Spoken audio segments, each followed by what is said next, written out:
Hello, my name is Jackie Barr and I work with April Locke and Mary Prescott on the redesign of a K-Cup. So we renamed our product CUPcycled, and I worked on the recycling program part, and this is the logo that Mary made for us. So some background on K-Cups, just for all of you. They're composed mainly of three components other than the coffee that goes into it, which is the aluminum lids, the paper cup filters, and then the plastic cups themselves that holds the product all together. Since they're made of so many diverse products, it makes it harder for them to be separated and recycled. So you see a lot of them are getting thrown in the trash because people don't want to take the time to take the coffee grinds out and everything. Excuse me. We made a business plan to change the materials, improve the recycling program, and then improve the end-of-life process. So end-of-life process is oftentimes the recycling as you normally think of it. The material change, April goes into more detail on, and I'm going to focus on our recycling program. So ours starts with the material, which we use is sturdier and can be used multiple times. It's designed to be similar to a tea steep in its shape and metal structure. So the policy is collect it, clean it, sort it, and reuse it. So the collected idea of it is instead of it going straight to waste, you're going to take that metal cup and you're going to return it to one of the designated returning locations, and then it's going to get put back into the cycle until it dies. So the returning locations or drop-off locations are going to be wherever you can buy the product itself. So probably grocery stores and local things like that. And it's going to function similar to the bottle returns that we know today. And since it's going to do that, it's going to have a money back return policy. So upon returning it, you are going to get some amount of money back, be it 5 cents or a nickel or a quarter.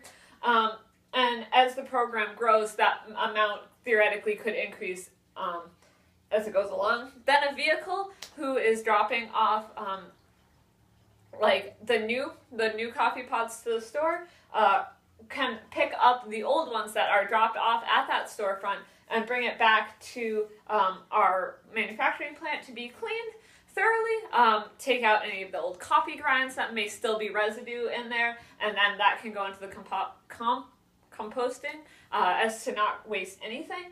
And then once they're cleaned, they go into an inspection process.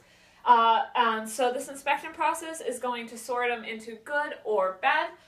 If they're good, they get to go back into the cycle, and if they're bad, Mary's going to go over that more into that section, but it goes into the traditional recycling as we see it.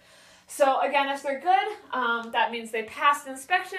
They get to be filled up with new coffee grinds and sealed along with the new coffee filters that are made from scratch, and then put back into stores for people to buy them until they die. If they're bad, that probably means they have like a dent in them, or like they might be starting to rust or break. And since it's still a company, we still need to maintain product quality. So that means that they're going to go into recycling and get melted down. So the benefits to our program is it's environmentally sustainable, economically sustainable, and socially sustainable. We mainly focused on the environmental side of it because we were trying to reduce waste as much as possible.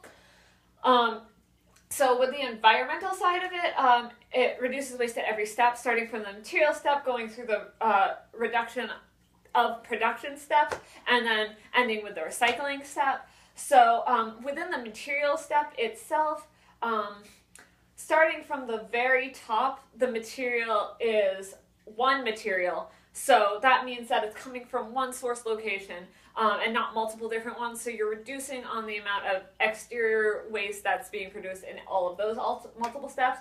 And since the material is one material, it's super easy to recycle. You don't have to separate anything. You just toss it in the recycling bin. It's good. So reduction of waste. Since you're reusing it multiple times, we don't need to make quite as many in the production process, so that's cutting down waste there.